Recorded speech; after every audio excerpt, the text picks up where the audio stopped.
সিলেটের সীমান্ত উপজেলা কোম্পানীগঞ্জের থানা বাজারের ব্যবসায়ী শামীম আহমেদ চাল, ডাল, আলুসহ দৈনন্দিন প্রয়োজনীয় পণ্য বিক্রি করেই তার সংসার চলে। কিন্তু প্রতি বছর অকাল বন্যায় ক্ষতিগ্রস্ত হন তিনি।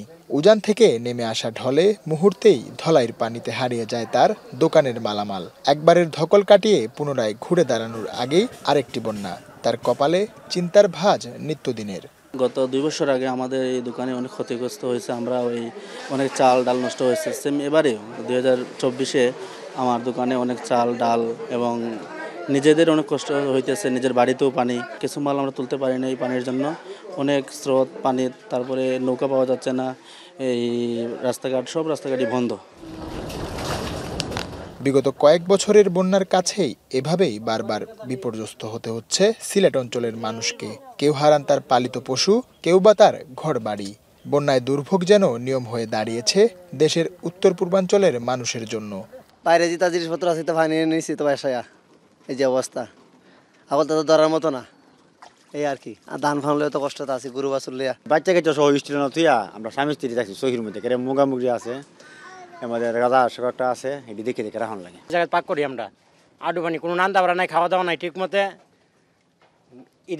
ঈদের দিন বাজারে গেছিল আব্বাই, বাজার থেকে চিরামুড়ি নিয়ে আসি, চিরামুড়ি খাই থাকতেছি। আমরা গরমে যে বুক পানি আমরা হারা নাও দিয়ে উদ্ধার করে আর বাড়িতে আনছি। আমরা গরু নিয়ে আরেক বাড়িতে রাখছি, মনে করেন হাঁস মুরগ আছেন ফানি নিচে গা, যাই হোক একটা নৌকা আছি, এই নৌকা দিয়ে আরেক বাড়ি দিয়েছি গরু দি। আমরা প্রতি বছর এরকম ভোগান্তিতে আছি, বিশেষ করে উপসর সুবানীঘাটে, মানে ভোগান্তি 12 মাসই আছে। স্বাস্থ্য এবং স্বাদের মধ্যে চমৎকার একটা ব্যালেন্স করে পীর প্রিমিয়াম আয়োডাইজড লবণ। ইতোমধ্যে 2 দিনের বন্যায় সিলেট সিটি কর্পোরেশন এলাকাসহ 13টি উপজেলার অন্তত 8 লাখ মানুষ বন্যা আক্রান্ত হয়েছেন। আর সুনামগঞ্জ জেলার 8টি উপজেলাতে রাস্তাঘাট ডুবে পানিবন্দী রয়েছেন আরও 7 লাখ মানুষ। এছাড়া মৌলভীবাজার ও হবিগঞ্জে বন্যার পানির কারণে গৃহবন্দী রয়েছেন আরও অন্তত 2 লাখ মানুষ। 10টা গরু আনছে, এবার ছাগল আসলে 5টা থেকে আনছে 2টা আনছে, আর এগুলো আনতে পারছে না। গেছে কালকে রাত্র পানি, সারা রাত্র ঘুমাই না, শুধু পানি আর পানি। কালকেও সারা রাত রয়েছে পানি, আজকেও পানি, রান্না খাওয়া সব বদ্ধ। এদিকে পানি উন্নয়ন বোর্ড জানিয়েছে আগামী 2 দিন ভারী বৃষ্টিপাতের সম্ভাবনা রয়েছে সিলেটে, যার ফলে বন্যার তীব্রতা আরও বাড়তে পারে। 24 ঘন্টার পরবর্তী যে 48 ঘন্টা আছে সেখানে ভারী থেকে অতি ভারী বৃষ্টিপাত হতে পারে। আমাদের এইখানে ভিতরকার বৃষ্টিপাতের চেয়ে উজানের যে মেঘালয় এবং আসাম রাজ্যের যে বৃষ্টিপাত ওইটাই বেশি এফেক্ট করে। এদিকে সিলেট জেলা প্রশাসন জানিয়েছে আকস্মিক এই বন্যা মোকাবেলায় নানা প্রস্তুতি নিয়েছেন তারা। আক্রান্ত উপজেলাগুলোতে বন্যার্থদের উদ্ধার তৎপরতা সহ সার্বিক বিষয়ে নজর রাখছেন তারা।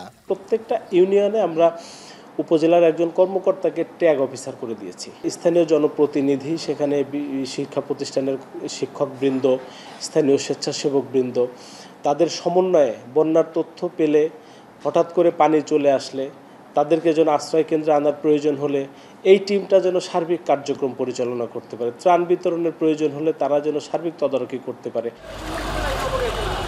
তবে সিলেটে বারবার এমন বন্যা ভাবিয়ে তুলেছে বিশ্লেষকদের। তারা বলছেন সিলেটে প্রাকৃতিক জলাধার, খাল নালা, পুকুরসহ নদ নদীর নাব্যতা কমে যাওয়ায় এমন পরিস্থিতি সিলেটের। পরামর্শ যুগোপযোগী পরিকল্পনার।